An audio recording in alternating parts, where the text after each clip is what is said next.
So I'll just start with the introduction I have. I'm going to introduce myself. I'm going to talk about the exhibition that we have open at the museum, and then I'm going to hand it over to the panelists today to introduce themselves and share sort of where they come to this topic from. So if we have any sort of late folks rolling in, they'll just miss my little bit, but they won't miss our panelists. So my name is Naomi Slipp. I'm the Chief Curator and Director of Museum Learning here at the New Bedford Whaling Museum, and I'm really pleased to bring together this wonderful group of panelists to talk about their experiences in genealogical research, and for one, a professional in the field, working on a really wonderful project locally, and for the other two, exploring their own roots. So I'll have them introduce themselves in just a moment, but to share, we've organized this panel as a complement to an extraordinary pair of exhibitions that we have open at the museum, specifically an exhibit called Morabeza, which explores Cape Verdean community on the south coast of Massachusetts and is thanks to the generosity of many lenders, community members, organizations, and families here in the region to help tell the story of the Cape Verdean community in the area. That exhibition is up through February, so if you're nearby and you haven't come to see the exhibit, we do hope that you'll come visit us.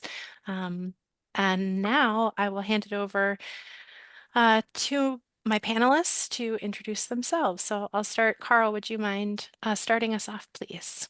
My name is Cruz, and I'm a retired probate and family court officer, a position that would help me in this research. I'm founder of the New Bedford Historical Society, whose mission is to preserve and tell the stories of African American, Cape Verdeans, Native Americans, and other peoples of color. I'm a former trustee here at the New Bedford Whaling Museum. And as we talk later, I will be talking about, I'm a descendant of African American freedom seekers and Cape Verdean immigrants. Thank you, Carl. Jim, would you mind introducing yourself? Sure. My name is Jim Lopes. I'm an entertainment attorney, and I'm from New Bedford. Over the years, I've researched my family extensively. I have a database of about 100,000. It's a large extended family, about 100,000 of us going back to the early 1700s, and some actually go back earlier than that. Currently, I am visitor services supervisor for Heritage State Park, where I do all the programs, educational programs at the park. Formerly, I was a trustee for the New Bedford Whaling Museum, and for 3 years there, I was vice president of education and programming. And during my tenure there, I worked with Carl and a whole bunch of other very enthusiastic people to develop Paul Cuffey Park and the permanent Cape Verdean Maritime exhibit. Okay. Thanks, Jim. And Cynthia, would you please introduce yourself? Sure. My name is Cynthia Evans, and I am the Director of Research for 10 Million Names Project, which falls under the umbrella of American Ancestors. And our project is dedicated to recovering the names of the estimated 10 million men, women, and children who were enslaved prior to 1865. And so I am a genealogist enthusiast and a historian, and love everything about African American genealogy. Thank you, Cynthia. So I'd love to start this conversation actually by asking Jim if you would take on the easy task, if we will, of sharing with attendees a very brief kind of overview of what they should know about Cape Verde before we dive into Cape Verdean genealogy. Now the key words are very, very brief. There's pre-independence history and there's post-independence history. The history we grew up with in New Bedford, whenever we went to Cape Verdean events, so they told us that in 1455, the Portuguese discovered the Cape Verde Islands. They were uninhabited. And the islands were settled by the Portuguese, and they were settled by the Genoese and the French, and over time. And then you listen to these presentations and you thought, well, where did all the Black people come from? Because they never mentioned Black people. Okay, we looked around and it's like there was certainly an evidence of it. So after independence, the true history comes out. And we hear that the islands may have been uninhabited, or they may have been inhabited by Africans from the West Coast, and that people were enslaved and brought over to the islands. So that Black people in Cape Verde are a combination of free people from West Africa and the descendants of enslaved people from West Africa. And so the heritage we grow up with is that every Cape Verdean ever met always said, my ancestors were never slaves. Okay, so in America, we came to America as immigrants, and we're the largest group of African immigrants before 1900.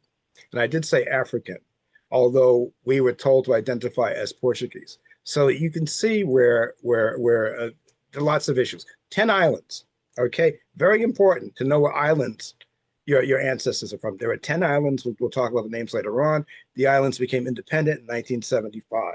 The islands were settled differently. Some islands are more African than others. That's all critical information about who settled where.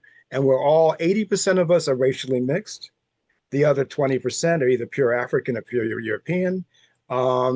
And I can say the European Cape Verdean families hold fastly onto that. They are Portuguese, and they are Portuguese living in Cape Verde, and we have a lot of those. So those are all the benchmarks. Those are, when you start looking for Cape Verdean ancestry, you have to know Cape Verdean history, and you have to know colonialism and who was there, and independence after 1975. Okay. Yeah, thank you. That was a good fast summary. Cynthia, Carl, do you have anything you want to add? No, I think Jim captured the essence of who we are, and maybe because of that description, some of the challenges we have in understanding who we are. Mm-hmm. Because there are challenges, there are real challenges, even within families, as to how you identify. So mm-hmm. that makes a big difference in what's shared and what's not shared, and how it's shared. Oh, that's great. Carl, can you talk a little bit, building on that, about what your experience has been personally in learning about your family's past? Did you know who everyone in your family tree was growing up? Have you had to discover that? What has that been like for you in your life? I would say it's been a challenge because, as I said earlier, I'm a descendant of African American freedom seekers and Cape Verdean immigrants.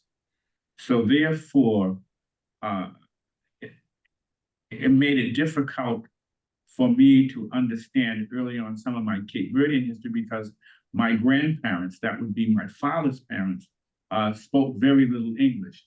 So therefore, there was not a lot of communication in terms of identifying relatives. I mean, they might, if somebody came to the house or we were at a Cape Verdean function, they might say, that's your cousin, that's your aunt.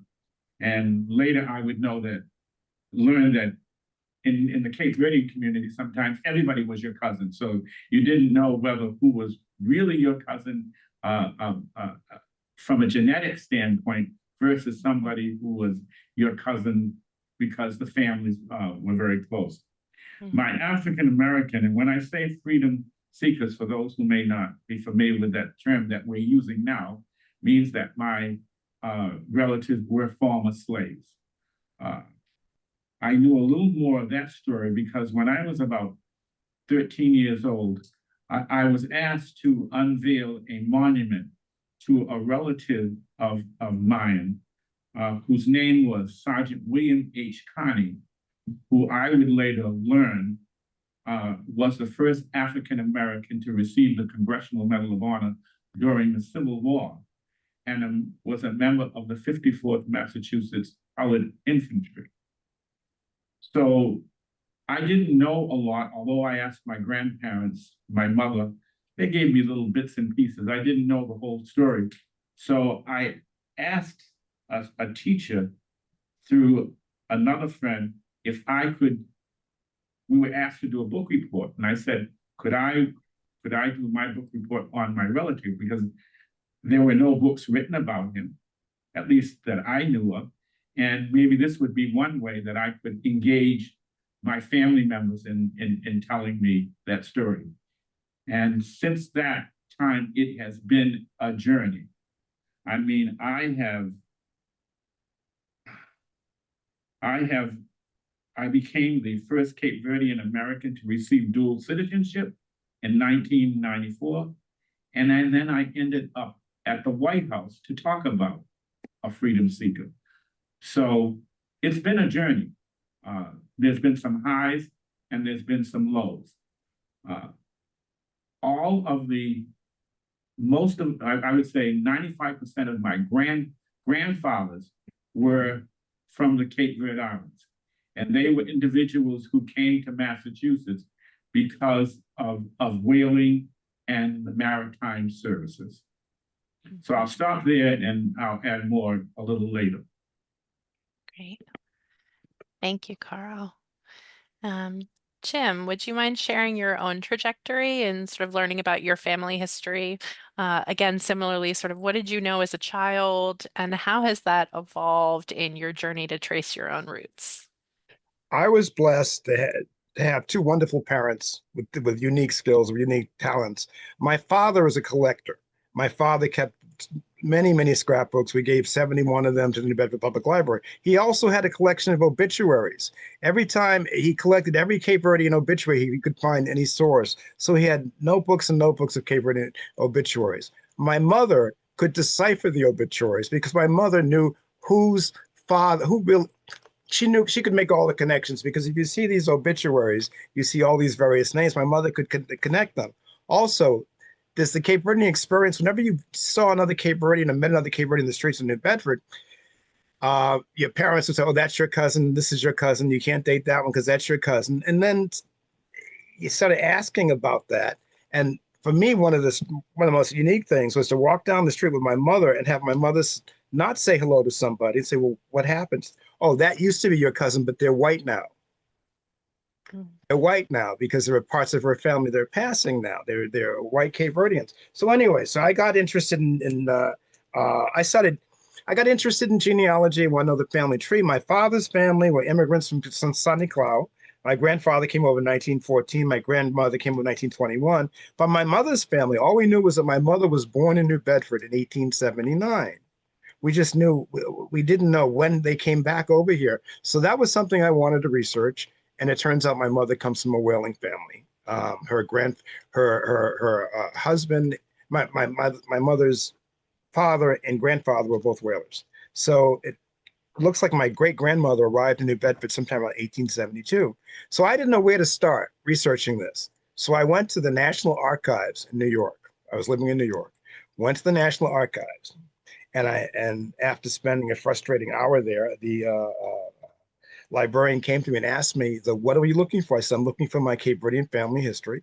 He closed the book in front of me and said, you need to go back to New Bedford because New Bedford is the Cape Verdean Ellis Island. Okay, I took that phrase back to the Whaling Museum. Yeah, everything you need to know is in New Bedford. Try the New Bedford Public Library. And I would say 90% of the information I've gotten is either from the New Bedford Public Library or from the internet, although I've had a couple of wonderful discoveries in the Whaling Museum library. Mm-hmm. Great. Thank you, Jim. Cynthia, can you talk a little bit about your role in the project that you work on? What details resonate for you and sort of hearing Carl and Jim's stories of discovery here as we start to think about this topic? Sure. So I work on a lot of different areas.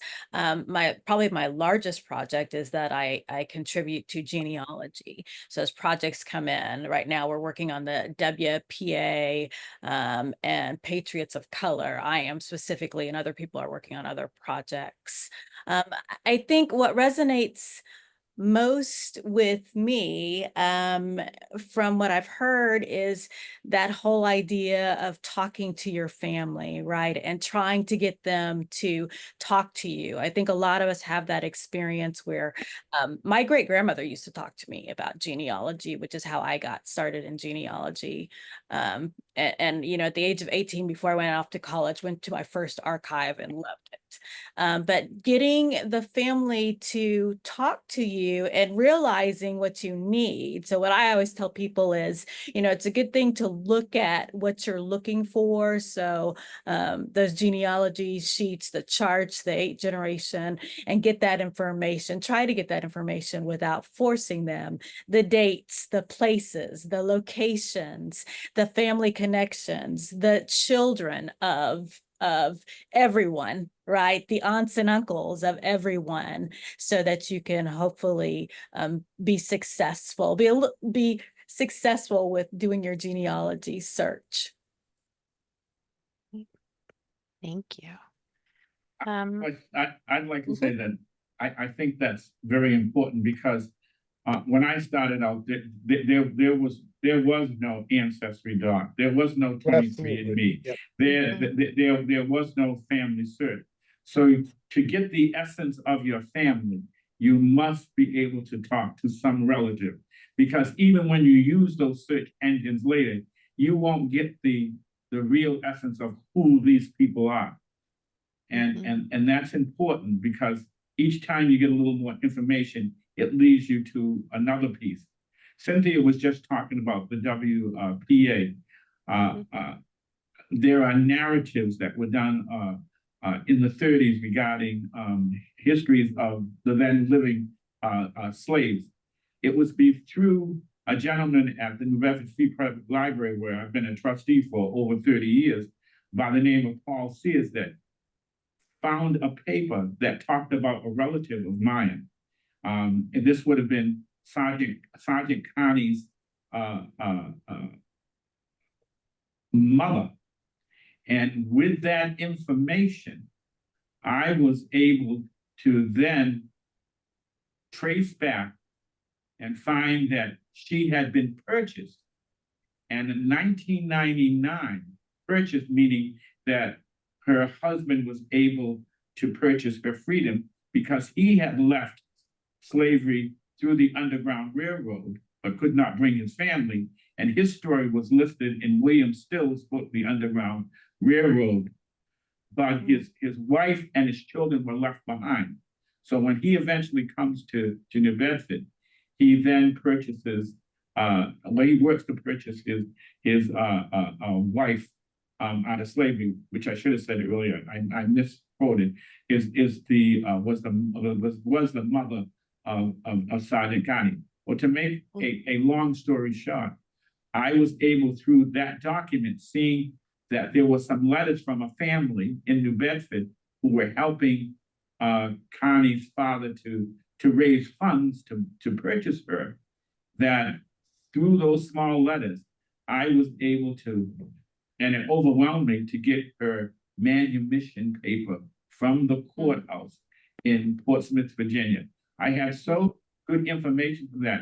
I hired a researcher to go through the court records, and he was able to find that. And he said it was the first time he had ever dealt with any people of color. He had been a researcher for many years, but he never had. And to have found that paper, I mean, was quite overwhelming to me, to see my grandmothers, treated like property, being manumitted, meaning that now she was set free to come home. When you're doing this, those little small things give you a lot of energy to continue the search and then share it with other family members. And they're small little pieces. There are, like I said earlier, there are highs and lows in this journey. And just to add to that quickly, the stories are so important. They're the facts, right? Names and locations, but the stories can also help. Even if they don't make sense at the time, write them down, because something might help link you to more information. Let me add something to that. I was doing an oral history of a man named Louis Andrade, who was in his 90s, and I didn't know much about him, but I just knew that he was elderly, and I wanted to talk to him from the island of San Nicolau. And he, in the middle of the interview, he said, "By the way, I came over on the boat with your grandmother." Whoa, okay, what was that like? And he told me details of that voyage over 8 weeks. It's supposed to be 4 weeks, it was 8 weeks, and how they ran out of food, all great details. And he talked about how he said, I held Kayella's hand the whole way over. And then in passing, he said, by the way, all you Lopses are all related. I said, what do you mean? Wait a minute. All you Lopses are all related. And so that inspired me to start researching all the other Lopes families in New Bedford. Okay, all the Cape Verdean Lopes families, taking them all back, trying to find a common ancestor. Then I was visiting somebody who was a cousin of my father's, and she said, I hear you're trying to research the family. You know, there's a cousin of ours over in Cape Verde who's researching everybody back in Cape Verde who didn't come over, and you've got everybody who came over down to the present. And she introduced us, and we spent 10 hours in New York City in 4 different sessions, connecting the whole family, the whole Lopes da Silva family, going back to the 1600s, 1700s. And that was absolutely wonderful. So I did that with my mother's family. Okay, Mom, you told me all these people are your cousins. And I researched all the families of all those cousins, and that's how we all came together. And that's how I learned that every family that arrived before 1900 is probably they actually are cousins. They are actually related because they're all marrying each other in that brief period of time, because it's like less than 2,000 people here. You know, so anyway, that's the importance. You never know where your next clue is coming from. Mhm. And I love this sort of idea that's emerging, the breadcrumbs and following those trails, right? Yes. And that's where the discoveries are going to come out of, that reveal the stories that Cynthia notes are so important, and really make the people real, right? Beyond the important facts that you have to suss out first. Carl, can you talk a little bit about what surprises you found in your sort of family history on the Cape Verdean side when you began researching? Like, what did you not know that emerged that you found really surprising? I never knew that my grandfather, my great-great-grandfather, who was a mariner, who came to New Bedford in 1858, marries Sergeant Connie's sister, who is my grandmother, served in the Civil War. I did not know that. I did not know that he had a mariner's home where I imagine many of the people that were there were Cape Verdeans, because they have to go someplace where people could understand the language. And I always wondered when my grandmother, my mother's mother, said, they called your great grandfather Mary Jaffoe. And I said, oh, Mary Jaffoe. And they said she spoke better Creole than some of the people here at the time. And I would later learn that Mary Jaffoe means that she was of Forum, which is one of the islands in the Cape Verde Islands. Mm. And so that I did not know, but more recently, because of Ancestry and Fold having opportunity to get records from the military, I was shocked to learn that when I had never heard this story, when my grandfather was applying for a pension, that he had been injured in 1863 in New York during the race riots. He was beaten severely, and he had a hard time getting a pension because they said that the injuries that he had did not come from the war; it came from in the streets of New York. Yes. I had never heard that. Didn't even know he was really in the Navy. But then to have been beaten, reading some of the affidavits, just overwhelmed me. Wow. That's a good note, that the records, again, can help you find these incredible personal narratives, right? And how would you find that if you hadn't been able to find that pension document? Yeah, I don't even know if my grandmother, who Mm. and my great aunt, who knew quite a bit about the family, even knew that story.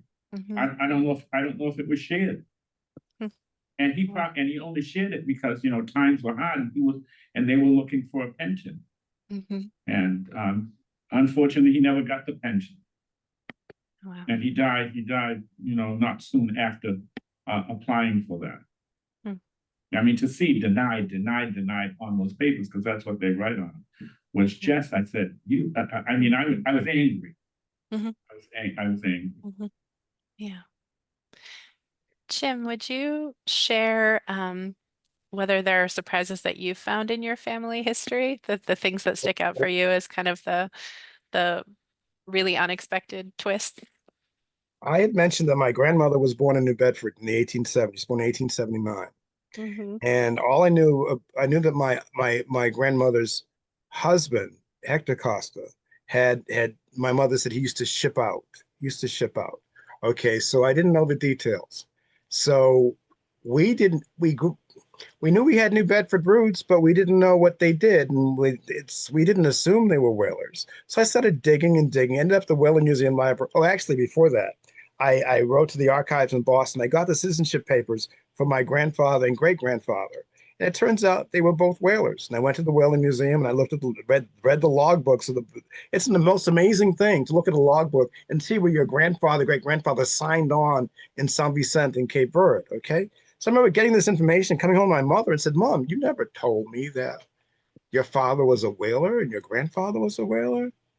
And she just looked at me like I was the dumbest person in the world. And she said, I told you they worked on the boats. They shipped out. What did you think I meant? You said you never said they were whalers. She said, what else were they doing? That was that was the biggest surprise, that we were descended from a whaling family, because there are certain whaling families in New Bedford, and those people know who they are, and that they're more immediate. But then there are the others who have been here a long time, and we have lost that connection to whaling for the most part. And it was yeah, that was amazing to me to reconnect there. And then through that, I found out that there's another family in New Bedford that we knew we were related to, but we didn't know how closely. Through ancestry and DNA, I can draw the line now. And it turns out that on my mother's side, her great uncle was John T. Gonzalez, the captain of the Charles Morgan. That was a surprise. Mm-hmm. Danny Rodrigues worked closely with Danny Rodrigues passed away last year before. Danny Rodrigues was a direct descendant of John T. Gonzalez, and very proud of that legacy. Yeah. So those are my surprises. Yeah. That's great. And would you mind sharing a little bit, sort of what you would recommend people of Cape Verdean descent do first if they're interested in learning about their family and heritage? I know sort of different panelists have talked about libraries as resources, Ancestry has come up, 21andMe, DNA, you've mentioned the National Archives. Like, what do you think the first step should be for someone who is Cape Verdean to find their roots? The first step is to sit down. If your parents are still alive, sit down with your parents and ask. I did this with both my parents. Tell me who all your cousins are, and then tell me who you suspect are your cousins, and then make that list, and then start researching, start looking at. Well, talk to those families. Start making. A lot of people take the ancestry test and start jumping down the list. That's not the right way to go. Ancestry will give you 1,000 people who are remotely related to you, but like your immediate relatives, you won't really get. You have to. It's all about talking to people and going through the records. I did that. I started with I said my mother's connections, my father's obituary collection. Everything started coming together. I remember we had a family reunion where everybody was impressed because I had 1,000 people in the family tree. Now it's 100,000 people. Okay, but you have to talk to people, and then what happens is you find other people who are on the search too, and you share selectively with them. You want to share with people who are interested in the journey, not not it's people not interested in compiling the largest database, but people who are interested in the journey of genealogy, learning along the way, learning about why am I like these people? It's like anyway, I would start that way, and then along the way. You start with that, then you go to the official records. You go through census records. With Cape Verdeans, you go through the immigration records, because the immigration records will tell you, the ship passenger list will tell you who the closest relative in the islands was, and then who the closest relatives here were. So that helps a lot to make a lot of connections. And then when you go through the city records, you asked for a big surprise. Here's another big surprise. I don't know of a single Cape Verdean family that has been of the same race for 200 years. If you go through all the birth, marriage, and death records for all of us, at various times, we have been white, we have been colored, we've been black, African American, depending on the census taker or the government, whoever it was. Even birth records before 1900, everybody's white. And then it changes after that. But it's interesting to watch that, and you can line up the records for any individual in your family and see how they change race 4 or 5 times in a lifetime. Any Cape Verdean child could be born white and die black. Because that was it anyway. So it's interesting to get into the documents, and it becomes a real obsession. You know, I would also add that, you know, don't overlook your church records. You know, Absolutely. go to the church. I early on, one of my mentors happened to be the only, well, at the time, the only African-American undertaker. And undertakers know where all the bodies are buried. And I became friends with him. So therefore, I learned a lot.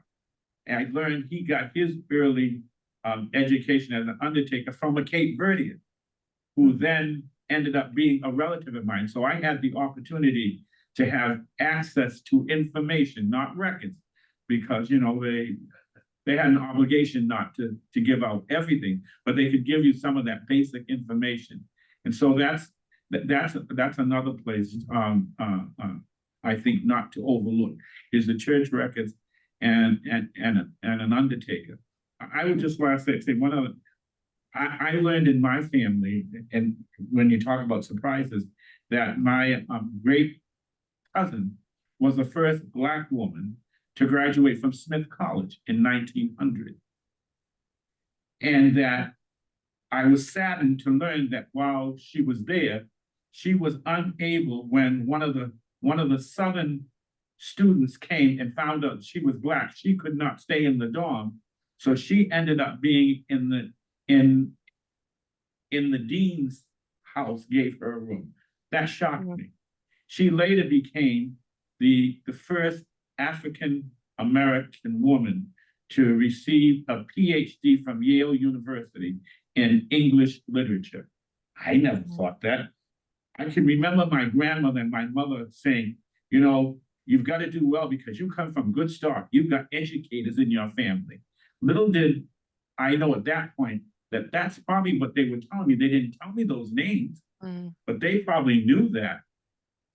And when I found that out, I said, oh, now I know how this all fits. You have to listen to every word that your relatives are telling you, especially old people, because sometimes they don't have all the connections. But don't think that they don't have a meaning, because I've learned now that I'm a senior, that they do have meaning. And they could be that key to opening the door for you. Okay, let me add something to what Carl was saying about church records. We've talked about researching in the U.S. Birth, marriage, and death records in Cape Verde were maintained by the churches for 500 years. Okay, so all the records after independence, all the records were copied and put in the National Archives in Cape Verde, and then the Mormon missionaries came in and copied everything, and now a lot of that is making its way online.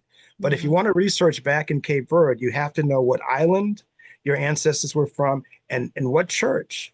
What church they were from. It's some islands have more churches than others, depending on how large, because the islands really differ in size. But all the records are in Portuguese. You don't need to know Portuguese, but there are Portuguese Genealogy Society is very helpful, providing cheat sheets on what words to look for, and you get to the point after reading a few of these, you get to the point where you can pick out the vital information in them. But all those records are all on. Well, I shouldn't say all of them, but a lot of them are online. Unfortunately, most of them stop at 1800 or so. But what they give in a Cape Verdean birth record is often they give you the parents and the grandparents, which is very, very helpful. Very helpful to have the grandparents. That's where you start seeing people connected. And you also get to see what people's real names are. It's in some of the islands, the women are given the mother's last name, and the males are given the father's last name.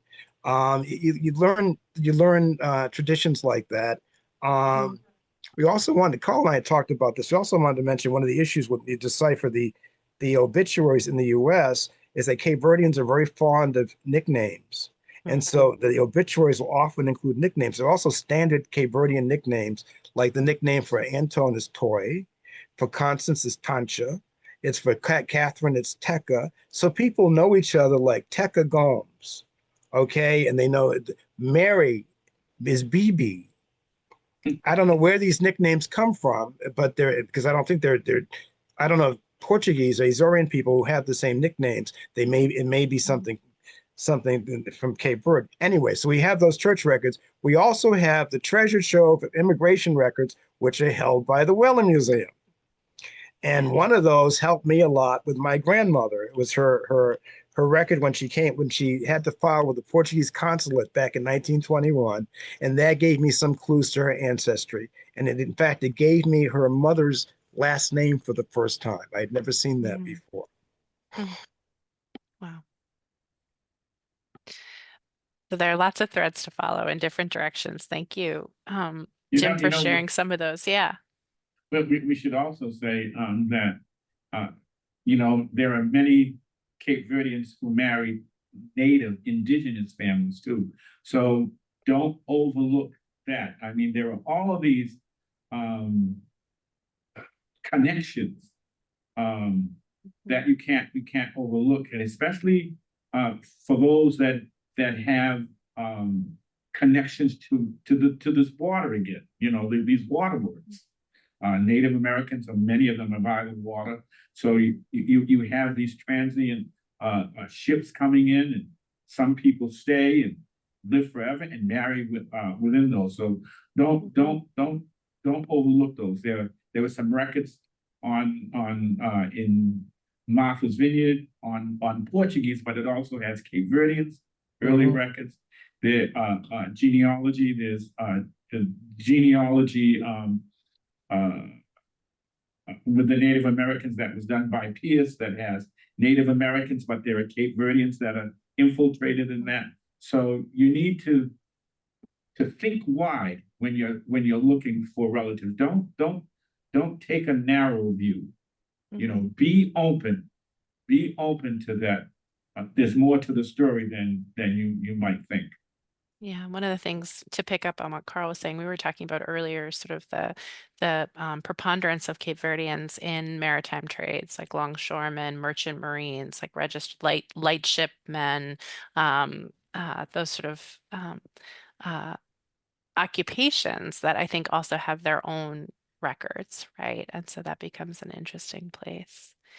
Jim, could you just say quickly for those how some of the names change, like Perry means this, or Ferrera means this, because that sometimes can that goes back to the obituaries. Why is it that the one sibling is named Rodriguez and the other one's named Rogers?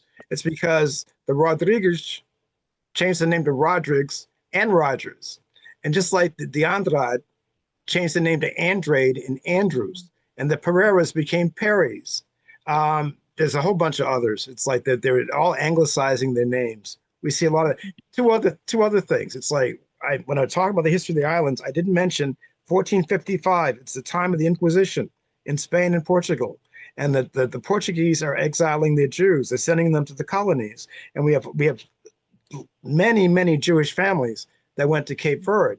And when you're growing up in New Bedford, you hear these rumors. It's like, but we always heard that my grandfather, as my mother was, well, I won't say what he was Jewish. It's like they said it a different way, but he was Jewish.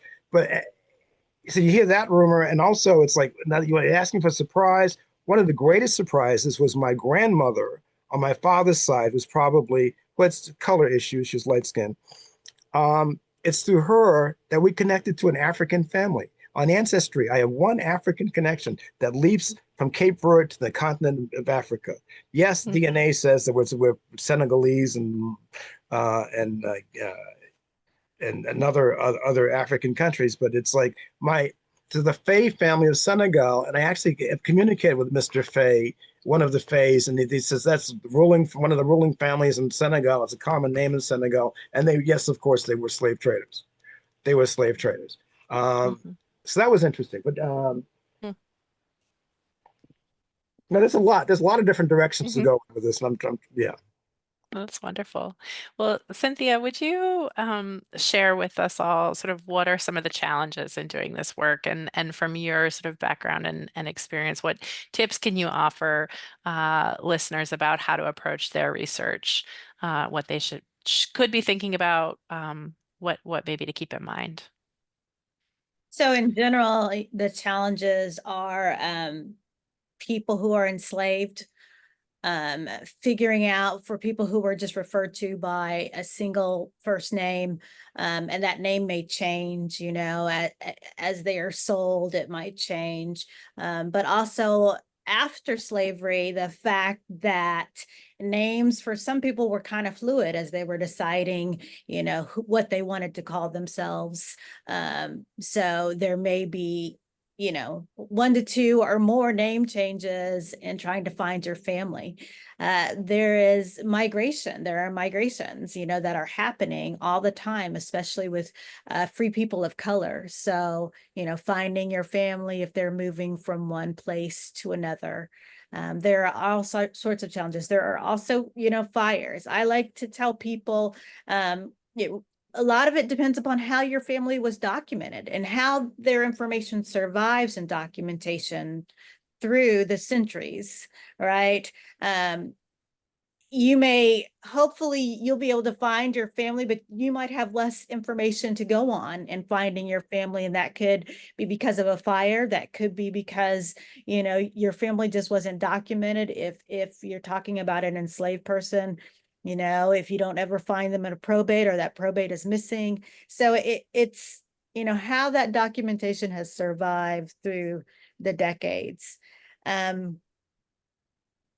Yeah, I think there are so many challenges with doing the history. I think you want to think about, figure out if your family were enslaved or free people of color, right? Because it's a little bit different what you're looking for if one is enslaved and one is a free person of color. Free people of color typically show up in normal records, right? Typically, and it's obviously different for people who were enslaved. Mhm. Naomi, let me add to that. In Cape Verde, Mhm. I'm sorry, Carl. In No, Cape go ahead. Verde, there are slave schedules. There is Mhm. slave schedules with the owners and people's names. Also, it's like if somebody had been emancipated, upon their death it says liberta, freed, formerly slave, formerly enslaved. So you can find that in the church, and all those records in the 1880s, 1890s saying that somebody was formerly enslaved. Mhm. Also, it was a tradition in Cape Verde to have multiple families. It's not polygamy. You have a Portuguese man with a Mhm. Portuguese wife, and he has all of his mulatto mistresses. So you find that in the island of Brava, for example, most of the children are listed they're listed by the mother's name, and that's because the father was probably a married man. Mhm. Okay, married man. On it changes from island in San Cloud, that's where the seminary was. Um, I'd say 80-90% of the people are married. It Mhm. changes from island to island. And then you get over to Santiago. Santiago is a very African island, and so you have slave records there. It's very it comes slavery's abolished early 1800s in Cape Verde, but it's a slow manumission over 70 years. So there Mhm. are people who are still enslaved in the 1850s, 1860s, but it's a small Mhm. percentage of the population. You know, but the records are there. The records are there. And Jim, I think you and I have talked too about how immigration and the immigration experience creates the sort of multiple families, right? And that there are in some cases, individuals that go down the genealogical rabbit hole and discover, right, that a family member came here and had a family. I talk about Rufus Gonzalez. I got a match. I got a match from Australia from someone who's descended from a Cape Verdean whaler named Rufus Gonzalez. I'm very careful when I communicate with these people from places like Australia, New Zealand. I don't know if they know that they're not white people. So I asked her. She gave me the name Gonzalez. I said I have a Gonzalez ancestor, and it took us like 3 or 4 emails for me to figure out that she suspected that maybe there was something else going on in her ancestry. And she said her husband said that she probably had some tar blood. Anyway, and then she explained to me the next email that tar meant sailor blood. It didn't mean what Mm. was what I thought it meant. Mhm. And then 3 months later, I got an email from a woman in New Zealand who was descended from a Cape Verdean whaler from the island of Brava. His name was Gonzalez. What's his first name? Rufus. Oh my. Okay, so I asked her if she had any cousins in Australia, and she responded, "Why asking?" So I connected the two women. And yes, Rufus had a family in Australia. He had a family in New Zealand. He had a family in America, and he had a family in Brava. And to all the families, he was at sea. When he wasn't with them, he was at sea. Wow. Yeah, and the miracle of ancestry, they're all connected now. Mm-hmm. My goodness. You know, I was going to say that uh, for people looking up their ancestry, don't forget also to go to the cemetery and cemetery records, because sometimes there are people listed and buried in your plot, and And you you don't wonder know why. who they are, how they're Yep. connected. Mhm. And sometimes finding that name can bring you more history than you thought was available. So don't overlook those cemetery records. Sometimes there's not a stone, but if they're buried there, there's a record somewhere. So go to the cemetery board in your town or in the city and look at those, because there's a lot of information within that. They'll give you the date that they were buried, the time, and what they think the age was, and the name that they used when they were buried. Just to add a little bit to all of that, right, is Mhm. I think it's always a good idea to have a timeline and based upon the events that are happening in the world. So, because what you want to do is try to figure out what documents are in the area, the location that you are looking for family that would have been available, that would have documented your ancestor. Mhm. So check, I mean, and you don't have to be a PhD in history, you know, you can do like, give me a timeline of Cape Verdean, you know, history and hopefully that'll pull up. I know it pulls up for a lot of areas, but you know, the Civil War was going on. I'm looking for somebody in the 1860s. The Civil War was going on. After the Civil War, there's voter registration, you know, there's the church records, you know, that kind of thing. So just, I think a timeline is always a good idea. That's a great note. Well, I'm got an eye on our time here. I think if our panelists will think of maybe while I um, speak to the audience here, if you want to think of a couple of things that we haven't touched on, if there's anything you think people sort of should be thinking about that we haven't addressed, and I'm going to open it up to those folks that are attending the Zoom. If you have questions for our panelists, if there are things that you really want to know, if you want them to talk more about a story that they mentioned, you can go ahead and raise your hand in the chat. You can drop you can drop a question right into the chat. I'll moderate that. So up to you if you want to speak, if you want to type.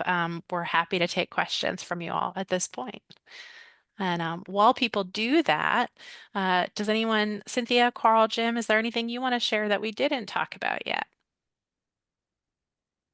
I would just say that that people should that are doing their genealogy locally on Cape Verdean and African American, please go to the Bedford Free Public Library. Absolutely. There's a world of information there. There are even some records from Cape Verde. Again, as Jim said, they're in Portuguese, but if you get the little sheet that he was talking about, the cheat sheet, you look for certain words, you'll be able to figure out some of those. So we don't have all of them, but we have quite a few. We have the passenger list of ships coming in and out of New Bedford from 1802, I think, to 1899. Those are there. And you can find the ship. And I know when I was able to find my grandmother coming, I was able to come to the Whaling Museum, and the Whaling Museum had a picture of the ship. And from that, I went to the newspaper, and I found, in the old days they would say when the ship came in, and it was quarantined because so many people were sick. My grandmother never told us that story. And when I told her daughter, I said, "Did your mother ever talk about, you know, they were quarantined when they came in?" From, "Oh, no." So, I mean, there was another part of the story that had I not done all those other little pieces, I wouldn't know, they wouldn't know. They were happy to see that as well. That's Carl, you great. also have that index of immigrants that Yes. nobody else has that. Nobody else has that index of all the Cape Verdean immigrants. That's absolutely fabulous. You can look them up by name. But to Right. add to that, it's one of the pitfalls Cape Verdean genealogy is a lot of us have the same name. And I run across this all the time because my father's name was Manuel Lopes. Mhm. And I saw somebody's tree had like 30 Manuel Lopeses, no mother, no father, no brother, no sister, but there were 30 of them. It's like not connected to anybody. And in Ancestry, I've seen people attempt to take my grandfather and attach him to. It's I've seen that I saw a tree with like four wives attached to them because people didn't know outside of they're researching from other parts of the country. They didn't know that. But one funny thing about the passenger list, and I love this one because it was respectful to the Cape Verdeans and not just it was disrespectful to some other people. And every Cape Verdean listed there, first name, last name, okay, and all the crew members, first name, last name, and at the end it has a list of one Hebrew family, and they're named Moses Jew, Abraham Jew. And I thought Mhm. it's like they're disrespecting a different group. It was very amusing to see that's how they didn't bother finding out the last names of these other passengers. But it's like there are a lot of it's embarrassing to say that you can have a lot of fun researching and digging into this stuff and really getting into it. Well, and I will elaborate because you mentioned it. The New Bedford Whaling Museum does have the Portuguese consulate records for New Bedford here, and in the um, uh, manuscript collection, there is a finding aid online, and people can make appointments for to visit that collection on Thursdays and Fridays, and it is indexed by name. So if you're interested in learning more, you think one of your ancestors is in those records, those are also accessible to researchers. And some of them have pictures, which are great. If you have no Yeah. picture of your relative, may find the picture. That's exciting when that happens. You no known picture until you come here and look at the immigration, and then and sometimes it's the whole family. You know, it's the father, mother, and a couple of children, and you never knew that it existed. And the important note, Portuguese records, immigration records, they include Cape Verdeans because Cape Verde was part of Portugal until 1975. Just want to make that clear. Yeah, they do also include military service records. So if you know a family member served in the Portuguese military, those records are also included in that Don't you collection. have the records for the Siemens Bethel too? We hold them on deposit. We don't own them, but they are accessible to researchers. So if you're looking for crew lists in particular, those records, those Port Society records are here on site. But the records for people who were married at the Siemens Bethel, I think you have those, right? Those would also be, yes, I think those are also in the Port Society Because records. there was a time when some of the churches, Catholic churches, were not friendly to Yeah. Cape Verdeans. And so Cape Verdeans got married at the Siemens Bethel instead. So they might be there. Yeah. Yeah. All right. Doesn't look like any of our attendees have questions. I'll give a minute here. Again, you can opt to raise your hand in the chat, or you can type in the chat if you have a question. Oh, wait, There is a I've question. got one here. All right. What about applying for citizenship to Portugal if your family came to the United States before Cape Verdean independence? Who can you contact to consider getting Portuguese citizenship? Is anyone in the Carl, Jim, Well, for Cynthia? the Cape Verdean, you apply to the consul general. I mean, you go through that in Quincy. They'll give you the information, and if you're third generation Cape Verdean in the United States through the act that they have that they wanted to involve the diaspora. If you're able to show your connection to somebody who was born in Cape Verde to get It has to be a grandparent. dual Yeah. citizenship. Yeah, it has to be a grandparent. Grandparents are too. That's how I got mine in 1994, which was great because of the people that I'm related to. They said, "Oh, you're not really Cape Verdean." And then when I became the first American to get that dual citizenship, I ran all around town showing everybody. Carl's family was Medican Decor. Medican Decor. Yeah. We asked, I remember riding with my parents and asking them, So we're colored, right? We're Americans, and we said we're colored Americans. My mother said, "No, you're not colored Americans. You're Americans. You're Americans with color." I said, "So what about these other people who are colored Americans? They're not. Well, they're different. It's they're American decor." I said, "What does American decor mean? That means American of color." So as a 6-year-old, it's like, what the hell? That's you know.